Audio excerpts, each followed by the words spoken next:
Kebenaran firman Tuhan pada Kamis 18 Agustus 2022 bertema berbau harum. Kalau kita melihat barang atau benda dari seseorang yang sudah meninggal, apakah mereka adalah kakek, nenek, orang tua atau saudara kita, atau siapapun, maka kita bisa menghayati betapa singkatnya hidup ini. Terlebih kalau kita ada di kuburan, lalu kita melihat nisan yang tertulis nama orang yang kita pernah kenal, khususnya orang yang pernah hidup bersama dengan kita. Kita perlu merenungkan dan menghayati hal ini. Manusia itu datang dan pergi, namun kenyataannya hampir semua orang lupa. Jangankan orang di luar gereja, aktivis, bahkan pendeta pun bisa melupakan hal ini. Jadi, hari ini kita merenungkan dan menggoreskan sedalam-dalamnya di hati kita, sehingga kita tidak melupakan. Firman Tuhan mengatakan di dalam Yakobus 4, ayat yang ke-13, "Jadi sekarang, hai kamu yang berkata, hari ini atau besok, kami berangkat ke kota Anu, dan di sana kami akan tinggal setahun, dan berdagang serta mendapat untung. Sedang kamu tidak tahu apa yang akan terjadi besok. Apakah arti hidupmu?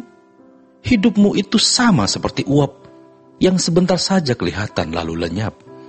Ini yang harus kita ingat. Kalau orang melupakan hal ini, maka ia jadi sombong, tidak menjaga perasaan Tuhan. Apalagi kalau dia kuat punya jabatan, kedudukan, kekuasaan, uang atau relasi pejabat. Dan sudah bisa dipastikan ia tidak peduli perasaan orang lain, apalagi perasaan Tuhan. Ini celaka, laknat, sebab ada perhitungannya. Memang orang-orang seperti ini kelihatannya agung, karena mereka kaya, kuat, punya relasi pejabat, namun sejatinya mereka membangun laknat. Orang-orang seperti ini berbau busuk di hadapan Tuhan. Jangan jadi manusia yang bau. Jadilah manusia yang harum. Jadi biarpun kita miskin, di pandangan mata kita manusia bau, tetapi dalam pemandangan Tuhan kita harum. Ayo kita berubah. Jangan tidak berubah. Sebab, yang pertama, orang sombong seringkali tidak menyadari bahwa ia memiliki waktu hidup yang singkat atau terbatas. Jadi saudaraku, janganlah kita berpikir seakan-akan kita itu tidak pernah mati. Seakan-akan jalan ini tidak ada ujungnya. Ada ujungnya. Dan kita tidak tahu di mana ujungnya. Nah, kalau sudah bisa menghayati hal ini, kita tidak akan main-main lagi. Sambil membayangkan kalau nanti kita bertemu Tuhan, bagaimana gentarnya kita. Tapi jangan tunggu nanti ketemu Tuhan baru gentar.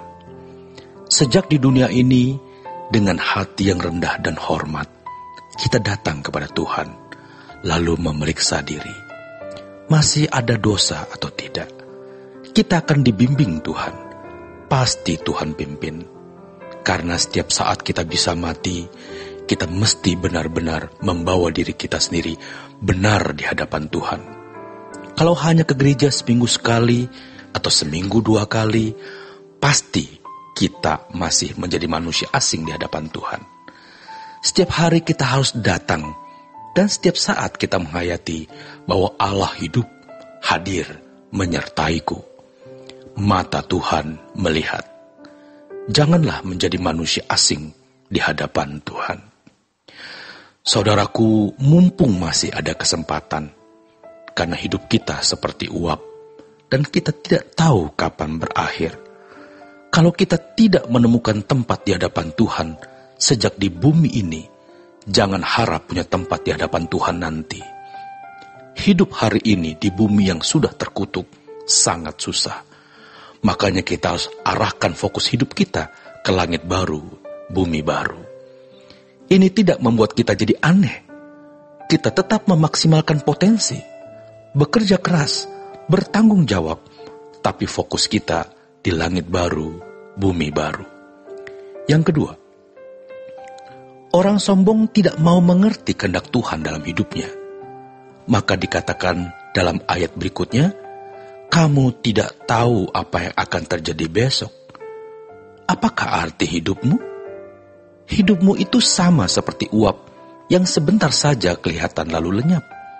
Seharusnya kamu berkata, jika Tuhan menghendakinya, kami akan hidup dan berbuat ini dan itu. Bukan tidak boleh ini dan itu, atau pergi ke kota anu. Sebab manusia harus punya aktivitas, melainkan jika Tuhan menghendakinya. Belajar dari pengalaman-pengalaman hidup. Mari kita serius menjadi manusia yang berbau harum. Walau pada umumnya manusia itu hidup mau-maunya sendiri, karena mereka pikir Tuhan tidak ada, atau kalau ada pun tidak mau berurusan dengannya. Namun kita harus menghayati bahwa Tuhan itu ada.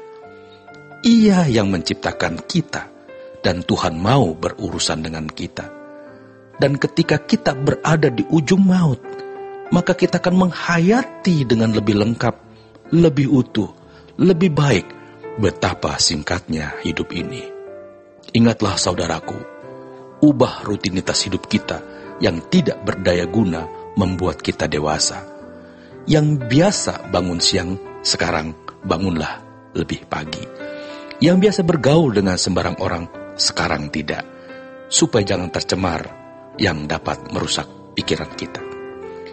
Di ayat berikutnya dikatakan, jadi jika seorang tahu bagaimana ia harus berbuat baik, tetapi ia tidak melakukannya, ia berdosa.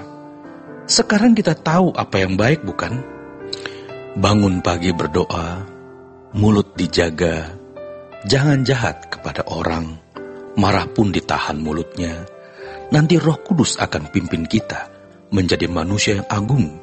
Jadi suami yang setia kepada istri, jadi istri yang setia kepada suami, jadi karyawan yang menghormati dan tunduk kepada atasan, dan jadi pimpinan yang menghargai bawahan. Kita harus berubah demi keselamatan kita sendiri, dan kalau kita peduli keselamatan kita, maka kita pun peduli keselamatan orang-orang yang kita kasihi. Selamat berjuang, saudaraku. Tuhan Yesus memberkati.